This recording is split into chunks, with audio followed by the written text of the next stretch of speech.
Sénèque était un éminent philosophe et dramaturge romain qui a publié plusieurs ouvrages essentiels sur le stoïcisme. Il a conseillé l'empereur Néron et on lui attribue souvent le mérite d'avoir rendu le stoïcisme plus accessible à un large public. Ses lettres, ses écrits et ses réflexions ont influencé des siècles de penseurs.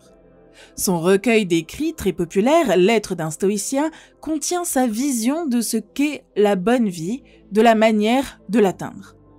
Voici donc 10 leçons importantes que nous pouvons tirer de Sénèque. Premièrement, exercez votre esprit quotidiennement. Sénèque dit « Tant que vous vivrez, continuez à apprendre à vivre ». Le développement de notre moi intérieur est un processus qui dure toute la vie et auquel nous devons toujours travailler. Trouver des moyens de s'améliorer et de trouver le bonheur faisait partie des objectifs de Sénèque pour l'humanité. Nous remettons toujours à plus tard les pratiques d'amélioration de soi parce que nous pensons que nous n'avons pas assez de temps. Nous trouvons souvent l'idée de méditer plus stressante que d'habitude lorsque nous sommes occupés. Sénèque insiste sur le fait que ces excuses ne sont pas valables. Nous devrions considérer le travail sur notre moi intérieur comme un travail à plein temps, et non comme quelque chose que nous devrions ignorer au profit d'autres tâches. L'une des premières étapes pour s'améliorer est de reconnaître ses propres défauts. Aucun d'entre nous n'est parfait, et il est essentiel d'identifier les aspects de notre personnalité sur lesquels nous devons travailler. Parfois, au cours de leur vie, les gens changent de point de vue et de croyances. C'est notamment le cas lorsque quelqu'un prouve que ses croyances antérieures étaient fondées sur des erreurs ou des prétentions erronées. Il peut alors s'améliorer et aller de l'avant. Tant que nous vivons, nous apprenons, inconsciemment ou consciemment. Votre esprit est l'outil le plus important et le plus durable dont vous disposez. Par conséquent, vous pouvez et devez toujours prendre le temps de vous occuper de votre santé mentale. Quelle que soit la phase de votre vie, vous pouvez commencer à apprendre une nouvelle compétence, suivre un nouveau cours, méditer ou lire des livres de développement personnel. Ces livres sont écrits par des experts qui offrent un éventail de sélections pour exprimer et partager leurs connaissances et leur savoir-faire. L'exploration de ces ouvrages hautement recommandés peut enrichir votre propre besoin d'apprendre et de progresser. Exercez votre esprit chaque jour en faisant des choses qui vous mettent à l'épreuve. Numéro 2. Guérissez-vous. Sénèque nous dit « Il faut éliminer une fois pour toutes 2 éléments, la crainte des souffrances futures et le souvenir des souffrances passées. Car le second ne me concerne plus et le premier ne me concerne pas encore. » Selon Sénèque, les 2 plus grandes causes de souffrance sont la peur de l'avenir et le regret du passé. Notre avenir est incertain et nous ne le contrôlons pas. Et trop craindre l'avenir ne nous apportera qu'effroi, anxiété et souffrance. En réalité, quoi qu'il arrive, vous aurez la force de survivre et même de devenir plus fort. C'est pourquoi la prochaine fois qu'il vous arrivera quelque chose d'horrible, dites-vous « Peut-être que ce chagrin m'apportera un jour de la joie. » Nous regrettons le passé parce que nous voulons éviter ces erreurs à l'avenir. Au lieu de cela, nous devrions simplement réfléchir au passé, en tirer les leçons et aller de l'avant. Le problème, c'est que trop d'entre nous ont une sorte de virus dans le cerveau. Imaginez que l'espace dans lequel nous gardons tous nos bagages est un verre, et vous vous rendrez compte que la plupart d'entre nous ont une fissure dans ce verre. Ces fissures proviennent d'expériences de vie tristes ou de relations abusives et dysfonctionnelles qui nous ont causé des traumatismes ou de la douleur. Et comme aucun d'entre nous n'entre dans l'âge adulte de la manière la plus idéale, nous avons tous une fissure. Ces fissures agissent comme des virus qui font ressurgir dans notre esprit ces horribles moments de notre passé. Nous devons réparer ces fissures, faute de quoi nous ne pourrons pas avancer dans notre vie. La bonne nouvelle, c'est que ce virus mental peut être guéri en consultant un thérapeute, en étudiant la philosophie ou en lisant les bons livres. Si nous évitons de regretter le passé et ne craignons pas l'avenir, nous deviendrons indestructibles. Troisièmement, quand on a faim, on mange. Quand on est fatigué, on dort. Selon Sénèque, le vrai bonheur consiste à jouir du présent sans dépendre anxieusement de l'avenir. La réalité cachée du bien-être physique et mental consiste simplement à vivre le temps présent avec prudence et enthousiasme. Mais combien de fois nous dépêchons-nous de terminer quelque chose pour pouvoir ensuite nous précipiter sur la chose suivante de notre liste ? Combien de fois passons-nous une soirée à nous inquiéter du lendemain au lieu de nous détendre ? Combien de fois vous êtes-vous surpris, au beau milieu d'un moment merveilleux, à penser à ce que vous allez faire ensuite ? Dans le livre Out of Your Mind d'Alan Watts, ce dernier raconte cette conversation entre un maître zen et son élève, dans laquelle l'élève demande un jour au sage maître zen comment atteindre le zen. Le maître répondit « Mange quand tu as faim, dors quand tu es fatigué ». L'étudiant, complètement confus, répondit « N'est-ce pas ce que les gens font déjà ?» Le maître zen répondit « Non, les gens ne se contentent pas de manger, ils pensent à 10 000 choses. Et les gens ne se contentent pas de dormir, ils font d'innombrables rêves. Nous laissons notre esprit vagabonder vers la prochaine grande chose, ou les souvenirs auxquels nous tenons depuis des années, tout en passant à côté de toutes les choses qui se passent autour de nous en ce moment. L'instant après, vous êtes en train de vivre ce moment auquel vous pensiez si ardemment hier, mais votre esprit est passé à demain, ou est resté bloqué sur un moment datant d'il y a 2 semaines. Mettez-vous donc au défi de commencer à vivre dans le moment présent, dès maintenant. Numéro 4, recherchez vos propres applaudissements. Pour citer Sénèque, soyez votre propre spectateur. Recherchez vos propres applaudissements. En tant qu'être humain, nous recherchons l'approbation des autres. Nous vivons dans une société qui fait que beaucoup de gens ont un complexe d'infériorité. Le problème est que plus nous désirons l'approbation des autres, plus nous en devenons esclaves. Quels que soient nos efforts, nous ne pourrons jamais plaire à 100% aux autres. Nous devons plutôt chercher à nous plaire à nous-mêmes. Nous devons mener une vie conforme à notre code éthique et de morale personnelle. Nous devons agir comme si nous faisions partie de la nature. Dans la nature, il n'y a pas d'arbre riche ou pauvre, il n'y a que l'équilibre. Il est tout à fait possible de se fixer de grands objectifs, d'avoir des modèles et de s'efforcer d'atteindre la grandeur. Mais n'oubliez pas que si vous passez une seule minute à penser à ce que les autres pensent de vous, vous finirez par vous sentir comme l'homme le plus pauvre de la Terre.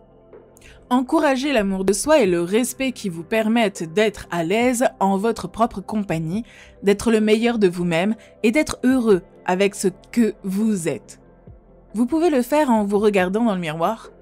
Êtes-vous satisfait de la personne que vous voyez dans le miroir? Si oui, continuez à avancer. Dans le cas contraire, voyez ce que vous pouvez changer dans votre vie pour devenir la personne que vous vous efforcez d'être. 5e, apprenez l'art du contentement. Selon Sénèque, ce n'est pas l'homme qui a trop peu, mais l'homme qui veut plus qui est pauvre. Sénèque était l'un des hommes les plus riches de tout l'Empire romain, mais il a surtout vécu comme un pauvre. Il conservait sa richesse, mais imaginez chaque jour qu'elle pouvait disparaître. Cela lui permettait d'être libre de philosopher sur la vie, tout en l'empêchant de devenir esclave de sa richesse.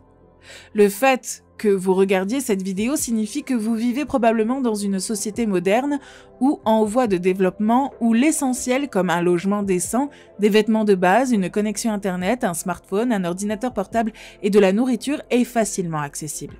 Pourtant, nous en voulons toujours plus. La plus grande maladie de notre société actuelle est le désir du luxe.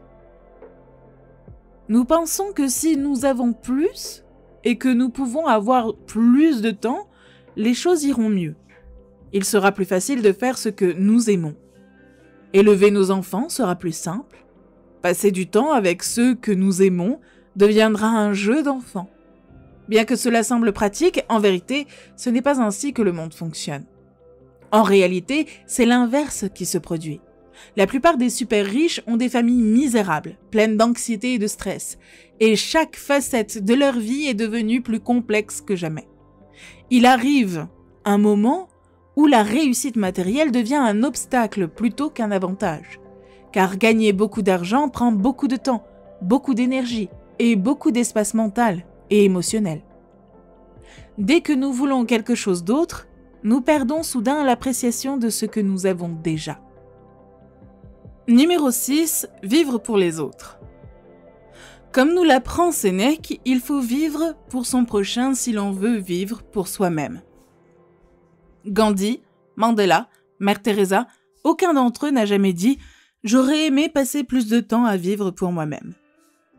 Le but de leur vie était d'aider les autres. Nous aussi, nous pouvons aider nos amis, les membres de notre communauté, et surtout ceux qui sont plus faibles et moins chanceux que nous. De nombreuses personnes sont tristes, malheureuses et perdues. Elles ont besoin de votre amour.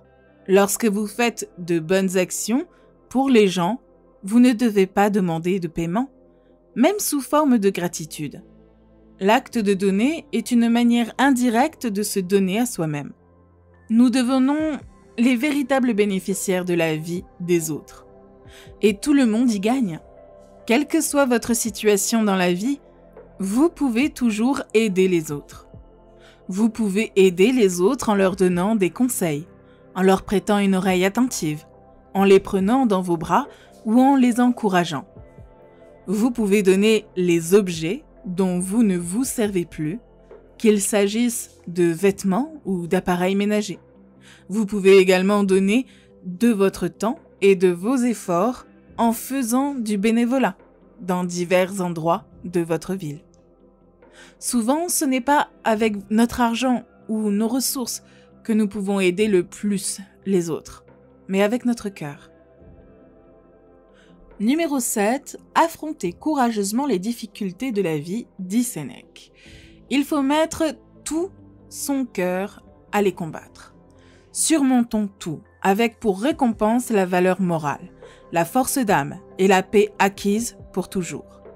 Une fois que l'adversité a été vaincue dans une compétition, elle l'a été complètement. Sénèque nous dit que la façon dont nous percevons notre souffrance est bien plus importante que la souffrance elle-même. Elle pleut sur tout le monde. Ce qui compte le plus, c'est ce que l'on en fait.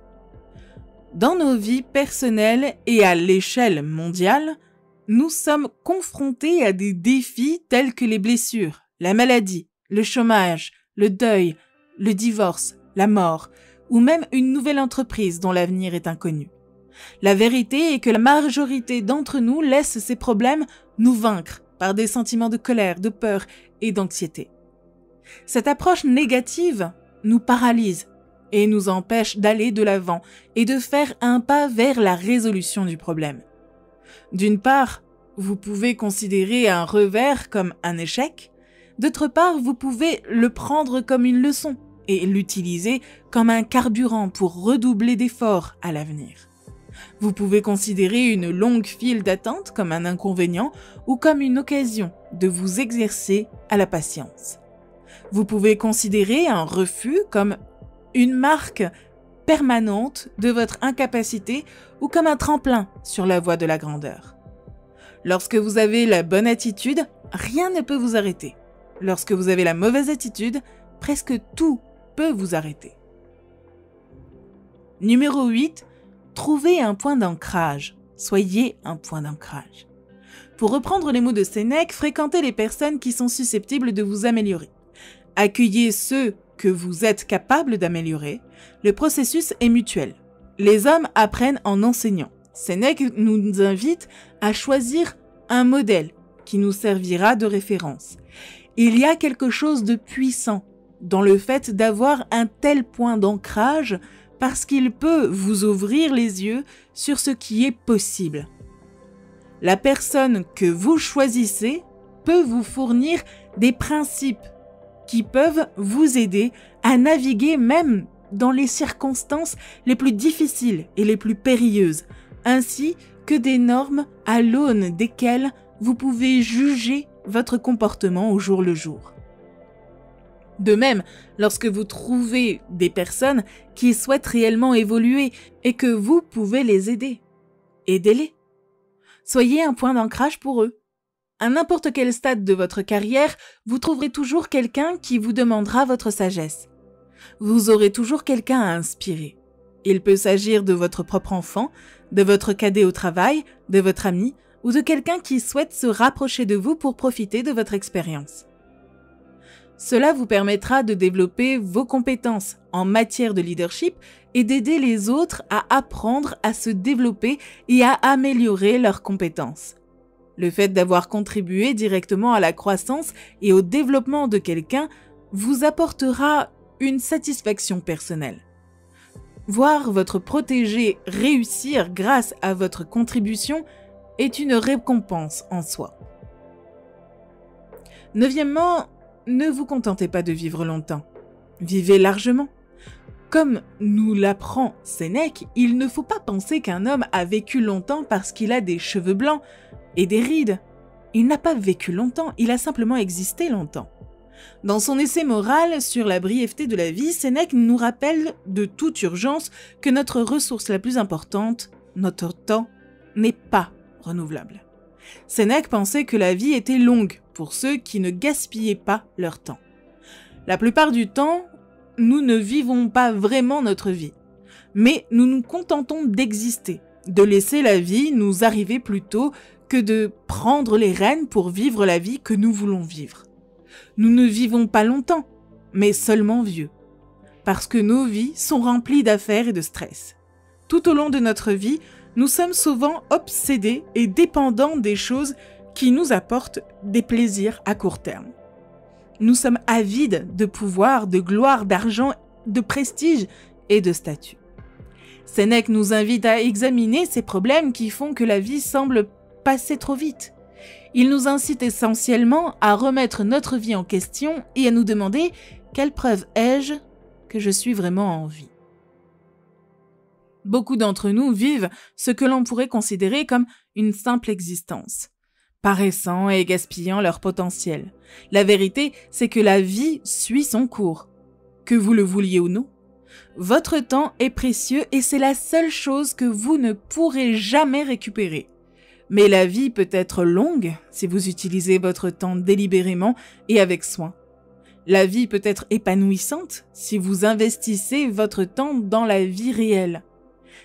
C'est-à-dire en étudiant la philosophie, en vous maîtrisant, en travaillant à la réalisation d'objectifs qui vous tiennent à cœur et en ne remettant pas à plus tard la jouissance de la vie. Numéro 10, créez votre propre philosophie. Enfin, pour cette vidéo, Sénèque nous enseigne que lorsqu'un esprit est impressionnable et qu'il n'a aucune emprise sur ce qui est juste, il doit être sauvé de la foule. Il est si facile de se rallier à la majorité. Chaque jour, vous passez trop de temps sur les médias sociaux ou à côtoyer des gens qui vous disent comment vous devez penser, ce que vous devez croire, comment vous devez agir et ce que vous devez faire de votre précieux temps.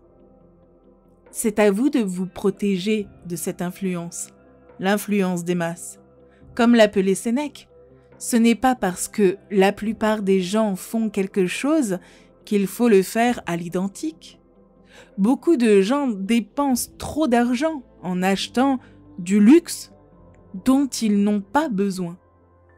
La plupart des gens ne sont pas reconnaissants de ce qu'ils ont. La plupart des gens passent beaucoup de temps à s'occuper de futilités de la vie et à ne rien faire. Si vous souhaitez obtenir les mêmes résultats que les autres, vous pouvez être un suiveur ou vous pouvez être un étudiant. Décidez de ce que vous voulez croire et créer un chemin qui vous est propre. Sénèque a reconnu que pour bien vivre, nous devons être des étudiants constants du plus grand sujet qui soit, la vie elle-même. Si vous avez apprécié cette vidéo, n'oubliez pas de consulter notre liste de lectures sur le stoïcisme Et pour plus de vidéos qui vous aideront à trouver le succès et le bonheur, n'oubliez pas de vous abonner. Merci beaucoup d'avoir regardé la vidéo jusqu'au bout. Je vous dis à très bientôt sur Espace Motivation.